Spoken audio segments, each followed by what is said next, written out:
ఘోర వార్తాలోకంకి స్వాగతం.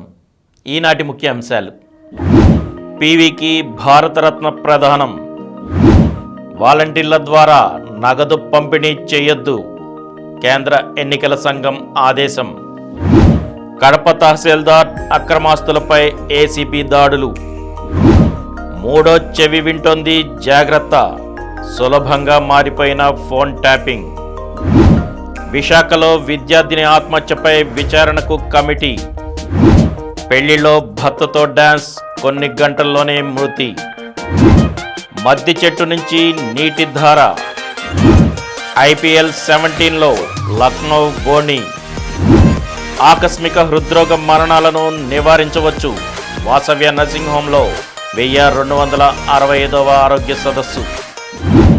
ఈరోజు వార్తలను చూద్దాం. పీవీకి భారతరత్న ప్రదానం. మాజీ ప్రధాని, రాజకీయ చాణక్యుడు, బహుభాషా కోవిదుడైన తెలుగు బిడ్డ పివి నరసింహరావుకు దేశ అత్యున్నత పౌర పురస్కారమైన భారతరత్నను మరణానంతరం ప్రదానం చేశారు. శనివారం రాష్ట్రపతి భవన్లో జరిగిన కార్యక్రమంలో రాష్ట్రపతి ద్రౌపది ముర్ము నుంచి పివి కుమారుడు పివి ప్రభాకర్ రావు దీనిని స్వీకరించారు.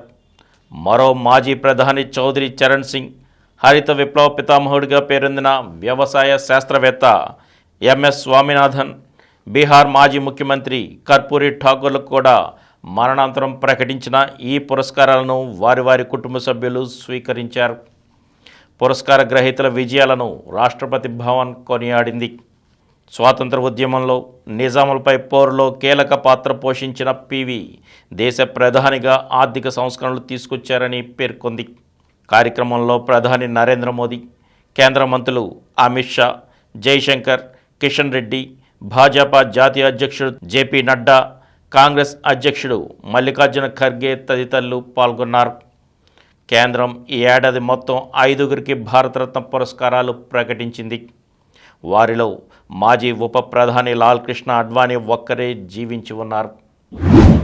వాలంటీర్ల ద్వారా నగదు పంపిణీ చేయొద్దు, కేంద్ర ఎన్నికల సంఘం ఆదేశం. పింఛన్లు సహా అన్ని నగదు పంపిణీ పథకాలకు వాలంటీర్లను దూరంగా ఉంచాలని కేంద్ర ఎన్నికల సంఘం ఆదేశించింది. ఎన్నికల నియమావళి ముగిసే వరకు వారి వద్ద ఉన్న పరికరాలను, అంటే మొబైల్స్, ట్యాబ్లెట్స్ వంటివి జిల్లా ఎన్నికల అధికారుల వద్ద డిపాజిట్ చేసుకోవాలని స్పష్టం చేసింది. అమల్లో ఉన్న పథకాలకు సంబంధించిన ప్రయోజనాలను ప్రభుత్వ సాధారణ ఉద్యోగుల ద్వారా అందించేందుకు వీలుగా ప్రత్యామ్నాయ ఏర్పాట్లు చేయాలని రాష్ట్ర ప్రభుత్వానికి సూచించింది. వాలంటీర్ల పనితీరుపై వెల్లువెత్తుతున్న ఫిర్యాదులు, పత్రికల్లో వస్తున్న కథనాలతో పాటు హైకోర్టు తీర్పు నేపథ్యంలో ఈ నిర్ణయం తీసుకున్నట్లు కేంద్ర ఎన్నికల సంఘం కార్యదర్శి సంజయ్ కుమార్ శనివారం ఇచ్చిన ఆదేశాల్లో పేర్కొన్నారు. కడప తహసీల్దార్ అక్రమాస్తులపై ఏసీబీ దాడులు. వైఎస్ఆర్ జిల్లా కడప మండల తహసీల్దార్ సిద్దల శివప్రసాద్ అక్రమాస్తులపై ఏసీబీ అధికారులు శనివారం ఏకకాలంలో 9 చోట్ల సోదాలు నిర్వహించారు. ACB DG KV Rajendranath Reddy ఆదేశాల మేరకు ఏసీబీ అధికారులు తిరుపతి, పీలేరు, రేణిగుంట, కడపతో పాటు మొత్తం 9 చోట్ల దాడులు చేశారు. కడపలోని ఆయన ఇంట్లో 36 లక్షల రూపాయలను స్వాధీనం చేసుకున్నారు. కాగా ఎన్నికల ఖర్చు కోసం ఎన్నికల రిటర్నింగ్ అధికారి కడప ఆర్డీఓ మధుసూదన్ నిధులను విడుదల చేసినట్లు తహసీల్దార్ అధికారులకు తెలియజేసినట్లు సమాచారం. ఈ విషయంపై ఏసీబీ అధికారులు ఆర్డీఓను అడిగి వివరాలు తెలుసుకున్నారు. అలాగే ఆయన కుటుంబం నివాసం ఉంటున్న తిరుపతి వైకుంఠపురంలోని ఇంట్లో విలువైన ల్యాండ్ డాక్యుమెంట్లు, ఆభరణాలను స్వాధీనం చేసుకున్నారు.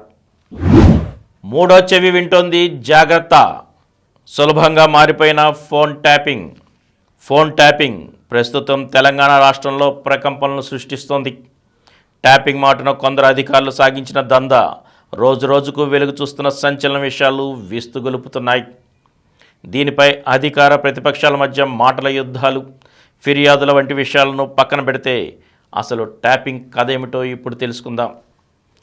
2 లేదా అంతకంటే ఎక్కువ మంది వ్యక్తులు టెలిఫోన్ లేదా మొబైల్ ఫోన్ లేదా ఇంటర్నెట్ ద్వారా జరిపే సంభాషణలను వారికి తెలియకుండా రహస్యంగా వినడం, రికార్డు చేయడాన్నే ట్యాపింగ్ అంటారు.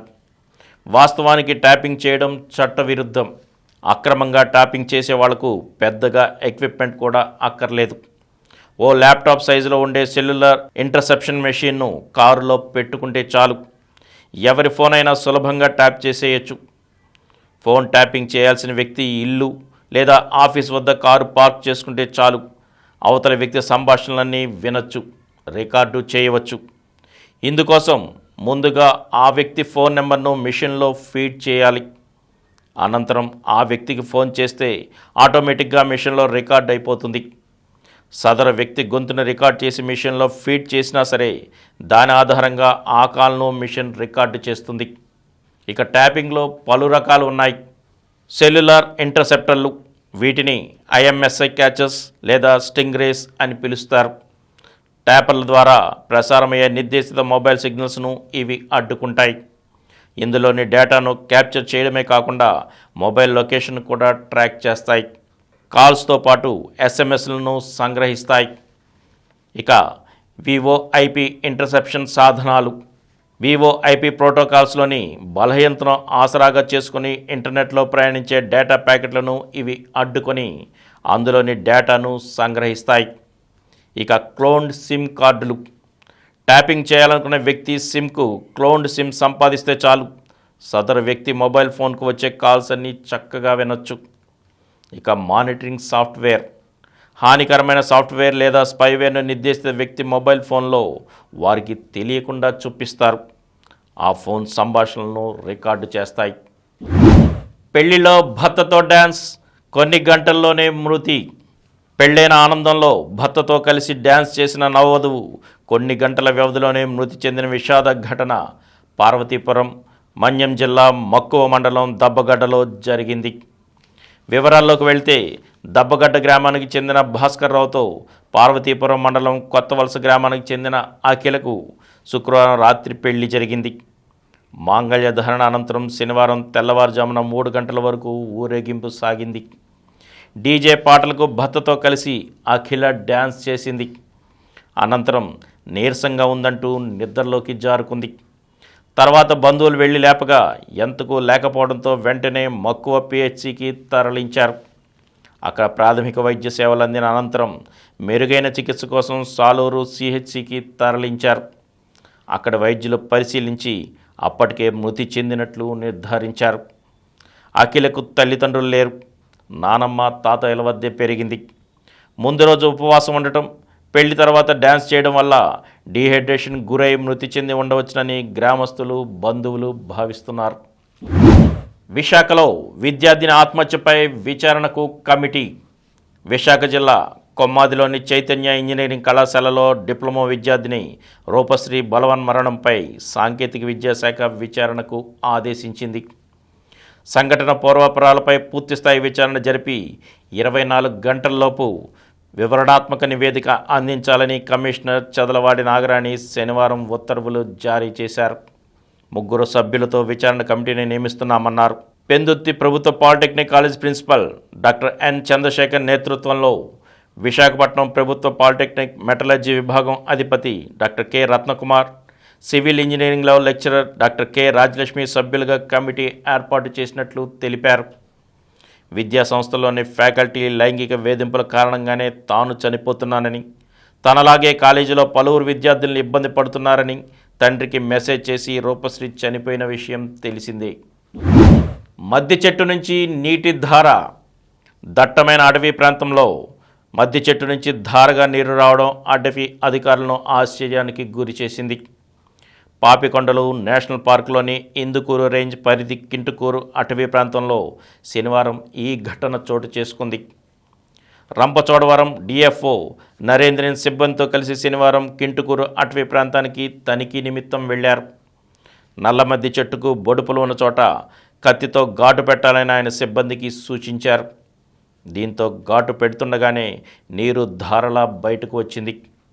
దీనిపై DFO మాట్లాడుతూ నల్లమద్ది చెట్టులో నీరు నిల్వ చేసుకునే వ్యవస్థ ఉందని, అందుకు తగ్గట్టుగా అవసరాలకు నీటిని చెట్టు తనలో దాచుకుందన్నారు. చెట్టు నుంచి సుమారు 20 లీటర్ల నీరు వచ్చినట్లు తెలిపారు. నీటిని రుచి చూసిన ఆయన తాగేందుకు ఉపయోగపడదని తెలిపారు. నల్లమద్ది చెట్టు బెరడు మొసలి చర్మంలా ఉండటంతో దీనిని క్రొకడైల్ బర్క్ ట్రీ అని కూడా పిలుస్తారని పేర్కొన్నారు. ఐపీఎల్ 17లో లక్నో బోనింగ్ 200 పరుగుల లక్ష్యం అంటే తేలిక కాదు. కానీ పంజాబ్ ఓపెనర్లు శిఖర్ ధావన్, బేర్స్టో చెలరేగిపోయారు.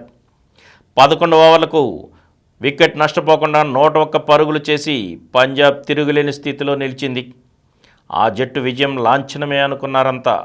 అయితే అనుభవజ్ఞులైన బౌలర్లు తేలిపోతున్న సమయంలో అరంగేట్ర బౌలర్ మయాంక్ యాదవ్ బంతి అందుకొని సంచలన ప్రదర్శనతో పంజాబ్కు చెక్ పెట్టాడు. మెరుపు వేగంతో బంతులేసిన అతను పరుగులు కట్టడి చేయడమే కాక 3 కీలక వికెట్లు పడగొట్టి పంజాబ్ను ఓటమి బాట పట్టించాడు. చివర్లో మిగతా బౌలర్లు రాణించడంతో విజయం లక్నో సొంతమైంది. తొలి మ్యాచ్లో రాజస్థాన్ చేతిలో ఓడిన ఆ జట్టు శనివారం 21 పరుగుల తేడాతో పంజాబ్పై విజయం సాధించింది. 200 పరుగుల లక్ష్యంతో బరిలోకి దిగిన పంజాబ్ నిర్ణీత ఓవర్లలో 5 వికెట్ల నష్టానికి 178కే పరిమితమైంది. శిఖర్ ధావన్ 70, బేర్స్టో 42 జట్టుకు అదిరే ఆరంభాన్నిచ్చిన వీరు వెనుదిరిగాక ఇన్నింగ్స్ గాడి తప్పింది. అరంగేట్ర బౌలర్ మయాంక్ యాదవ్ 3 వికెట్లు, మోసిన్ ఖాన్ 2 వికెట్లు పంజాబ్ను దెబ్బతీశారు.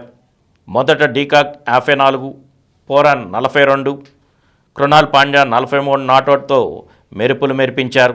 దాంతో లక్నో 8 వికెట్లకు 199 పరుగులు చేసింది. పంజాబ్ బౌలర్లలో శామ్ కరన్ 3 వికెట్లు, హర్షదీప్ 2 వికెట్లతో రాణించారు. ఆకస్మిక హృద్రోగం మరణాలను నివారించవచ్చు. వాసవ్య నర్సింగ్ హోంలో 1265వ ఆరోగ్య సదస్సు. ఆకస్మిక హృద్రోగం మరణాలను పక్కనే ఉన్నవాళ్ళు సిపిఆర్ చేయడంతో 60 నుండి 80% మందికి తిరిగి గుండె కొట్టుకునేటట్లు చేయవచ్చు. ఆకస్మిక హృద్రోగ మరణాల గురించి, సిపిఆర్ గురించి ప్రతి ఒక్కరికి అవగాహన అత్యంత అవసరమని ప్రముఖ గుండె వ్యాధుల స్పెషలిస్ట్ డాక్టర్ జె శ్రీమన్నారాయణ పేర్కొన్నారు. వాసవ్య నర్సింగ్ హోంలో డాక్టర్ సమరం అధ్యక్షతన శనివారం జరిగిన ఆరోగ్య సదస్సులో ఆయన ముఖ్య అతిథిగా పాల్గొని ఆకస్మిక హృద్రోగ మరణాల అంశంపై సవివరంగా ప్రసంగించారు. ఆయన మాట్లాడుతూ ఈ దేశం ఆ దేశం అనే తేడా లేకుండా అన్ని దేశాల్లోనూ ఆకస్మిక హృద్రోగ మరణాలు ఉన్నాయన్నారు. అమెరికన్ కార్డియాక్ అసోసియేషన్ లెక్కల ప్రకారం ఆ దేశంలో ప్రతి 3 ఒకరికి గుండె సంబంధమైన సమస్య ఉందని, వారిలో ప్రతి 38 సెకండ్లకి ఒక వ్యక్తి గుండెపోటుతో మరణిస్తున్నారన్నారు. వీటిలో ఆకస్మిక హృద్రోగ మరణాలు కూడా ఉన్నాయన్నారు. ఆకస్మిక హృద్రోగ మరణాలకి కొందరిలో స్పష్టమైన కారణం కనబడదన్నారు.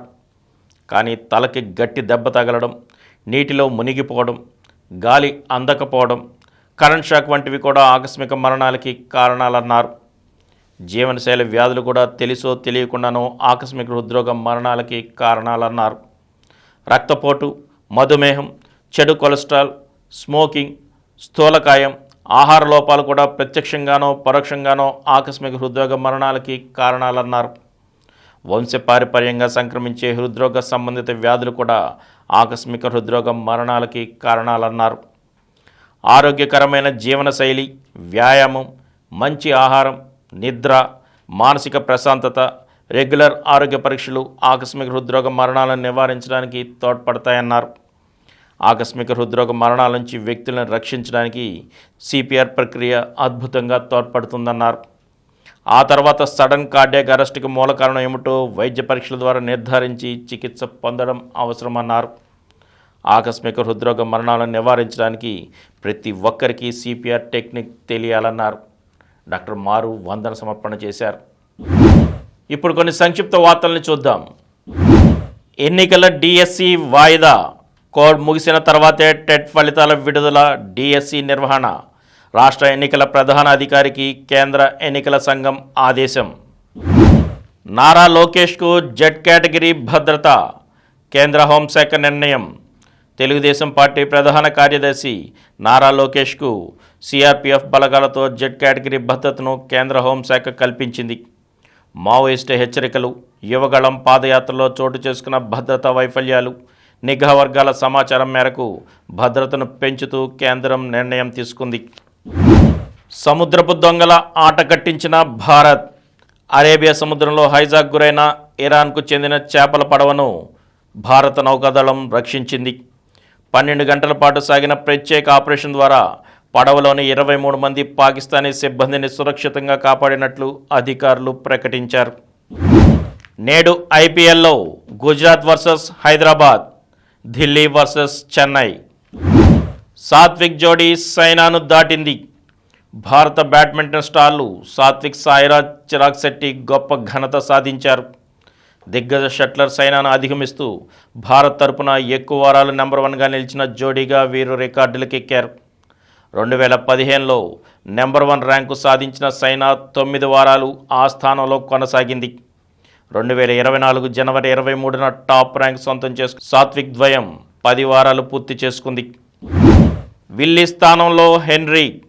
England pace all rounder David Willey స్థానాన్ని న్యూజిలాండ్ ఫాస్ట్ బౌలర్ మ్యాట్ హెన్రీతో లక్నో సూపర్ జైంట్స్ భర్తీ చేసింది. భారీ స్కోరు దిశగా శ్రీలంక. బంగ్లాదేశ్తో టెస్ట్ సిరీస్ను క్లీన్ స్వీప్ చేసే దిశగా శ్రీలంకకు రెండో మ్యాచ్లో మంచి ఆరంభం దక్కింది. శనివారం మొదటి రోజు ఆట ముగిసే సమయానికి తొలి ఇన్నింగ్స్లో ఆ జట్టు 4 వికెట్ల నష్టానికి 314 పరుగులతో నిలిచింది. మరిన్ని వార్తా విశేషాలతో రేపటి గోరా వార్తాలోకంలో కలుద్దాం. Thank you.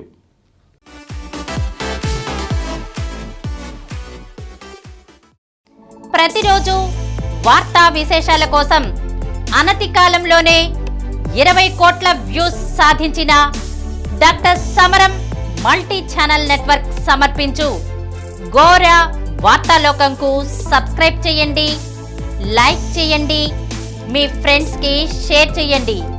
అలాగే ప్రక్కనున్న గంట సింబల్ని ప్రెస్ చేయడం మర్చిపోకండి. Please download Samaram multi-channel app and watch your favorite channels from your mobile.